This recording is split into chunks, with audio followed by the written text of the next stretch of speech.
Jadi tadi kami ketemu bagian penyidik di Direktorat Tindak Pidana Ekonomi Khusus untuk membuat semacam konsultasi awal dugaan tindak pidana pencucian uang dari perusahaan-perusahaan PT Sinarmas. Jadi diketahui Sinarmas ini dia bisa besar dan kaya, ada dugaan penggelapan dan pencucian uang dalamnya. Ya, jadi klien saya ini Pak Freddy Wijaya salah satu anak dari Eka Cipta Wijaya, yang dimana kami punya data dokumen lengkap di mana uang itu digelapkan, saham-saham itu digelapkan melalui perusahaan di luar negeri untuk penghindaran pajak. Jadi kalau sebelumnya kita tahu Khairil Tanjung atau CT itu kan bilang banyak orang-orang kaya nggak bayar pajak di situ kan. Jadi mereka ini bukan yang nggak bayar pajak, tapi mereka ini mengelabui. Ya, jadi kalau istilah hukumnya tax evasion. Jadi tadi kami melakukan konsultasi bukan hanya atas kerugian negara. Jadi di sini ada dugaan kerugian negara, pajak triliunan yang nggak dibayar, tapi juga adalah dugaan penggelapan saham yang dimana sebenarnya itu menjadi hak milik dari klien kami ini digelapkan seolah-olah menjadi pemilik anak-anak dari istri yang pertama. Sebenarnya dugaan penggelapan itu pertama kali kami ketahui dari akta lahir beberapa orang anak Eka Wijaya yang akta lahirnya palsu atau tidak terdaftar di Disdukcapil. Nah, konsekuensi hukumnya apa? Kalau akta lahirnya palsu, berarti KTP-nya menjadi KTP tidak sah, dan KTP ini digunakan untuk akte pendirian dari perusahaan-perusahaan PT Sinarmas. Ya, jadi kayak Smart Corporation, Kiwi Kimia, itu dasarnya ini adalah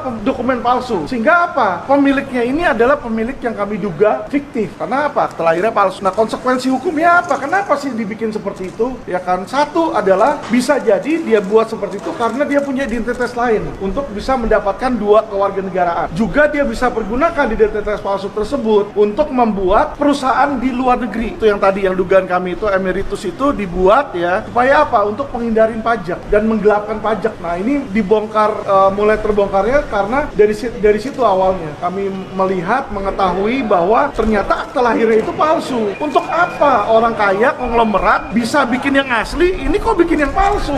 Jadi ini kita jadi pertanyaan gitu loh. Jadi bisa dibilang salah satu orang terkaya di Indonesia, tetapi masa identitasnya dibikin berdasarkan akta lahir palsu.